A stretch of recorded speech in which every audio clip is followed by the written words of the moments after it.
நடிகை கனகா 80களில் முன்னணி நடிகையாக வலம் வந்து கொண்டிருந்தவர். இன்னும் பல வருடங்கள் தொடர்ந்து டாப் இடத்தில் எதிர்பார்ப்பார் என்று எதிர்பார்க்கப்பட்ட சூழலில் திடீரென காணாமல் போனார் கனகா. அதனையடுத்து அவர் என்ன ஆனார் என்றே தெரியவில்லை. இதனையடுத்து நடிகை குட்டி பத்மினி கனகாவை சந்தித்து புகைப்படம் எடுத்துக் கொண்டார். அதனையடுத்து மீண்டும் கனகா குறித்து ரசிகர்கள் அதிகம் பேச ஆரம்பித்தனர். இந்தச் சூழலில் கனகாவின் தந்தை அளித்திருக்கும் பேட்டி ஒன்று சமூக வலைதளங்களில் ட்ரெண்டாகியிருக்கிறது.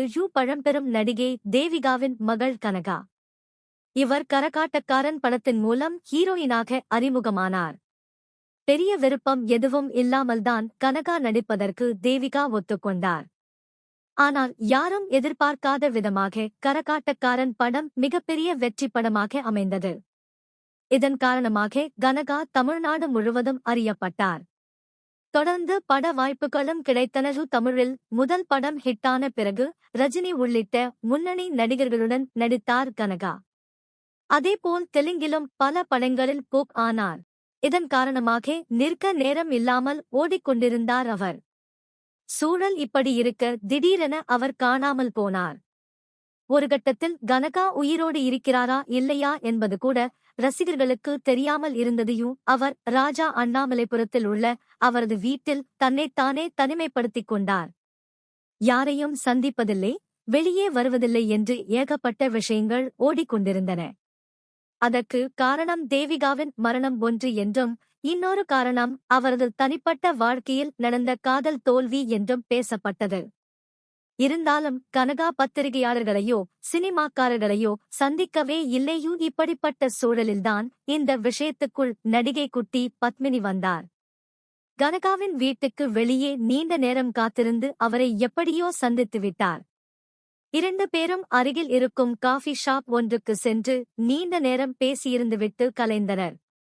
அப்போது கனகாவுக்கு குட்டி பத்மினி முத்தம் கொடுக்கும்படியான புகைப்படங்கள் இணையத்தில் ட்ரெண்டாகின.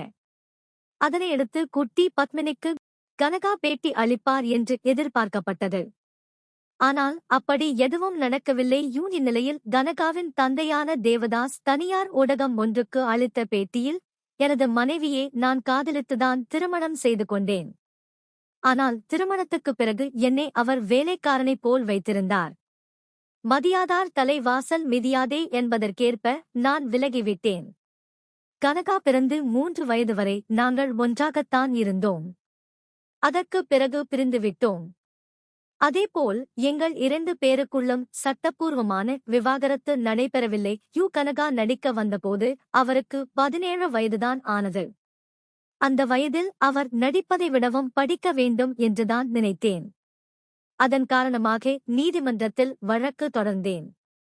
ஆனால் தனக்கு நடிப்பதில்தான் விருப்பம் என்று கனகா கூறினார். இதனால் அவர் மீது எனக்கு வெறுப்பு வந்துவிட்டது. எனவே அவர் நடித்த படங்களை தியேட்டர்களுக்கு சென்று பார்த்ததே இல்லை. எனக்கு 88 வயது ஆகிறது. இப்போது கனகா வந்தாலும் நான் அவரை பாதுகாக்க தயாராகத்தான் இருக்கிறேன் என்றார்.